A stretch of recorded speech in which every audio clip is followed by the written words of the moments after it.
tayo mag-brake. Siyempre ito nakakabit to sa T-light nyo sa likod. Brake. Nagpa-flash siya pero wala siyang horn. Okay. So ito.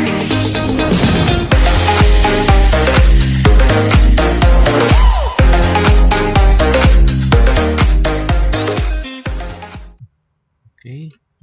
Good day mga sir, boss. Ito na naman tayo. Samahan nyo ako sa aking video share sa inyo.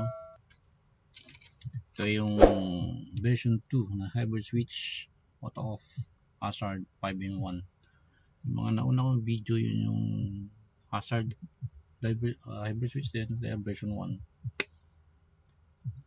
Dito sa version 2 meron akong dinagdag na dalawang option sa horn at saka sa brake light, tinatawag na T-light, mga ganun. Okay guys, testing na natin itong circuit. Sa mga mahilig dyan mag-modify ng kanyang motor, pwede nyo i-apply ito. Guys, ito yung diagram na konting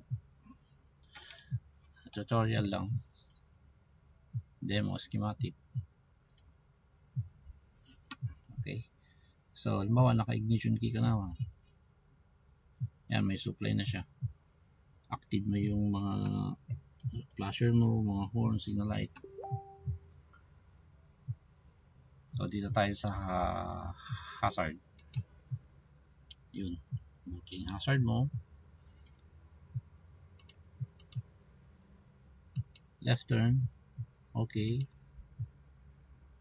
right, okay. So ito yung dinagdag kong dalawang option, itong horn. Pag nag-horn ka, sabay flashing tsaka mag-horn dito sa rapid horn interrupter. Mas maganda rin yung rapid horn interrupter para magandang tunog. So try natin. Yun, nag-flash, flashing siya tapos sabay horn, flashing sabay horn. So okay, so try namin sa brake, flashing without horn. So okay siya, okay din siya. So halimbawa naka FX mode ka, try natin. So left, okay, right, okay. Try natin yung horn. Yun, flasher pa rin siya with horn pero naka FX mode ka. Steady light mo yung dalawa. Okay, brake, flasher on, rapid horn off. So ito yung dalawang option na dinagdag ko.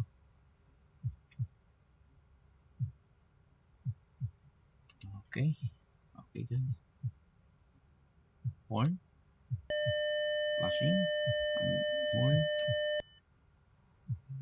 and brake. Okay, hazard. It's working mga guys.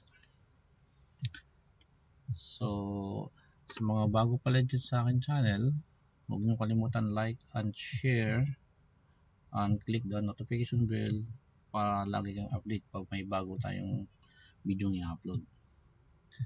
Ang susunod ko na upload na video, ito yung sa niya, yung sa animation test, yung parang PCB, yung mga ganito. Sa next video na natin talakayin yan. Ito muna tayo, ito na lang muna yung schematic tsaka yung function nya. Tsaka ito, yung dinagdag kong dalawang option, horn at tsaka brake. Kaya naging version 2 siya. Yan guys, sundan nyo lang yung diagram mga guys. Kuha rin yan. Tanong na din kayo dun sa comment section. Kung hindi nyo makuha, sasagutin natin ang kaya naman sagot.